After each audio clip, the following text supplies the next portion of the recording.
Bonjour. Aujourd'hui, nous allons voir, et plutôt expliquer, comment les soupapes fonctionnent, ce que les soupapes que nous appellent aujourd'hui autoréglables. Autoréglables, c'est-à-dire que les soupapes se autorèglent. Et avant d'expliquer ce système, revenons un peu en arrière pour voir, il y a quelques années, nous-mêmes, on réglait les soupapes. Alors, regardons ici l'ancien système. Vous voyez les soupapes ici. Vous voyez les culbuteurs qui sont là. Qu'est-ce qu'on faisait? On mettait ici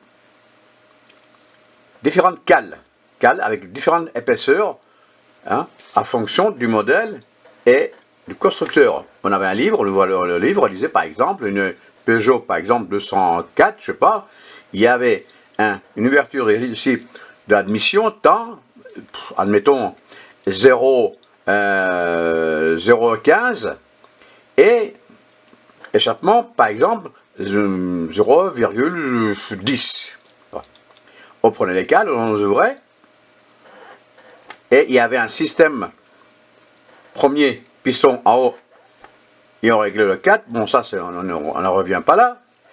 Alors qu'est-ce qu'on faisait? Ici, sur cette icône, ici on est là. Bon. Qu'est-ce qu'on faisait? En haut ici, il y avait un écrou, comme vous voyez ici, et la vis de réglage en bas, au centre, là. Nous, on passait la cale de réglage entre les deux, et il fallait qu'il glisse. Il faut pas qu'il mord pas. S'il mordait, ça veut dire qu'il est trop serré. Alors, on écartait un peu, il fallait que ça glisse un peu, soit à contact, la cale avec la tige. Quand on a trouvé le bon réglage, qu'est-ce qu'on faisait? On bloquait ici l'écrou, et on passait à côté, c'est-à-dire à l'échappement. Bon. Maintenant, on ne fait plus ça. Terminé. Qu'est-ce qu'on fait? On sait. Voyons ce qu'on fait aujourd'hui. Ici, on voit différents systèmes, l'ancien système. Vous voyez ici les soupapes. Vous voyez ici la bracam qui se trouve en haut. Ici en bas, et voilà, c'est là que mettait la cale de réglage pour, avec ici, les cales. Et on les réglait là ou là, tout dépendait du modèle. Voyons un peu maintenant aujourd'hui. Aujourd'hui, voilà un système. La bracam qui se trouve ici, la soupape. On va expliquer ce système-là. Après, il y a un deuxième système, qui est celui-ci. Ici, le soupape. Qu'est-ce qui se passe? Il y a des pastilles de réglage. Nous allons expliquer comment fonctionne ce système. Et il y a un troisième système ici. Voilà. Nous allons expliquer aussi comment fonctionne ce système. Et il y a un quatrième système que nous allons voir. Voilà le premier système. Qu'est-ce qui se passe? La couleur jaune, c'est l'huile qui se trouve dans le carter. Quand on ouvre le contact, admettons, il y a la pompe qui envoie une pression, l'huile, partout. Et qui arrive ici. La pression se trouve ici, là, et l'huile qui se trouve ici. Avec la pression, qu'est-ce qui se passe? On suit la flèche, l'huile passe ici à travers. Voilà la petite ici, et un petit trou qui pousse quoi? Une bille métallique et un petit ressort. La pression qui se trouve à l'intérieur ici, qu'est-ce qui se passe? Pousse ce petit chapeau vers le haut. Entre la pression du haut et du bas, avec le ressort, qui se trouve toujours en contact, la bracam. Mais, pour ne pas avoir une grosse pression entre le petit chapeau et la bracam, qu'est-ce qui se passe? Il y a une fuite ici, par là, de trop. Il y a de trop de pression, l'huile passe sur les côtés, de sorte que la pression, il y a toujours une pression constante entre le chapeau et la bracam. S'il y a une grande pression, ça peut aussi user la bracam. C'est pour ça que on laisse passer ici. S'il y a trop de pression, ce qui fait qu'on se trouve toujours en contact. Voilà. Ça, c'est un système de autoréglage. C'est autorègle avec la pression d'huile. Passons au deuxième. Ici, nous avons, passons sur le côté, voilà, ici on voit un deuxième système de réglage, la Bracam qui se trouve ici. Ici, il y a des pastilles de réglage. Là, il n'y a pas d'huile, mais on trouve là des pastilles. Supposons par exemple ce véhicule a plusieurs années, 10, 20, 30, 40 ans, et ces pastilles-là commencent à s'user ou la Bracam a un petit problème. On enlève ces pastilles-là avec un pierre à coulisse ou un micromètre, on règle. Donc, de toute façon, ici sur les pastilles, c'est marqué 0, 0,1 ou 0, 0,15, tout dépend. Et on met des pastilles entre les deux pour diminuer l'écartement entre les deux. Donc le jeu ici de soupape, il y a aussi un jeu qu'il faut soit constant. Quand l'huile passe ici, entre les deux,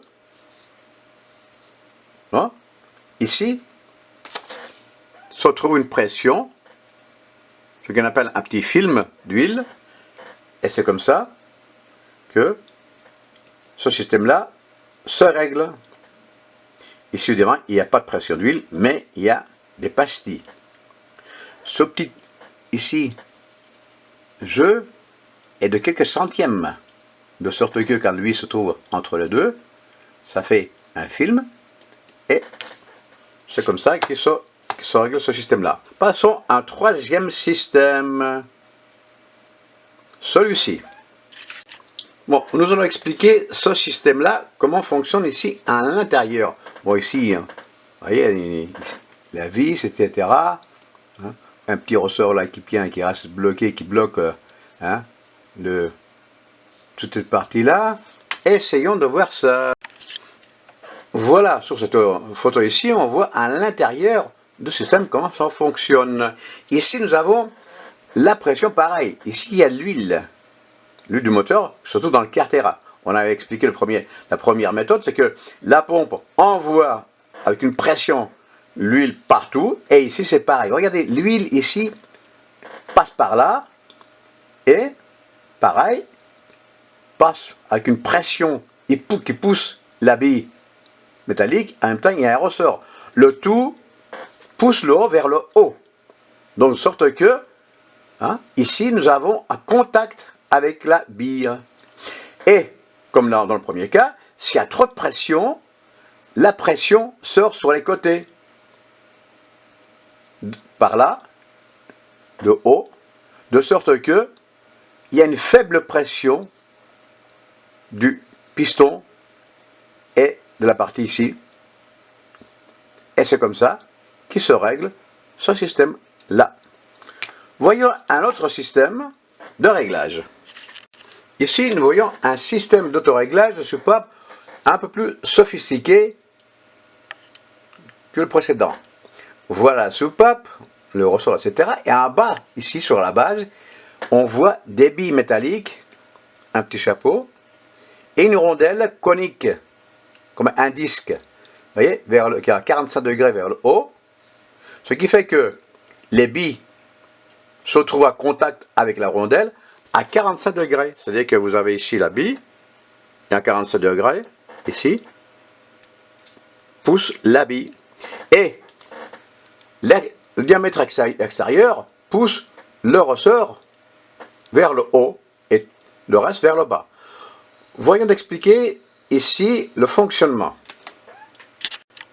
Voilà, ici, qu'est-ce qu'on trouve la base?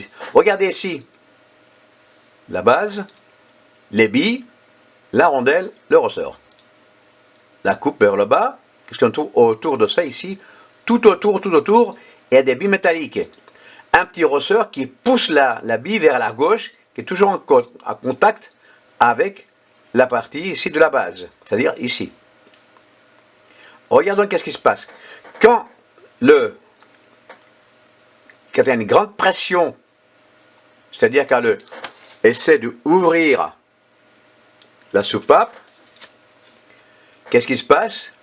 Le ressort pousse la rondelle ici conique à l'extrémité, Et en même temps, la pente ici pousse les billes métalliques vers l'intérieur. Ce qui fait que les billes s'écartent vers la droite.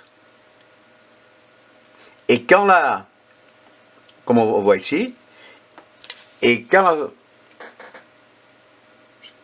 il faut que la soupape se ferme, à ce moment-là, libère la pression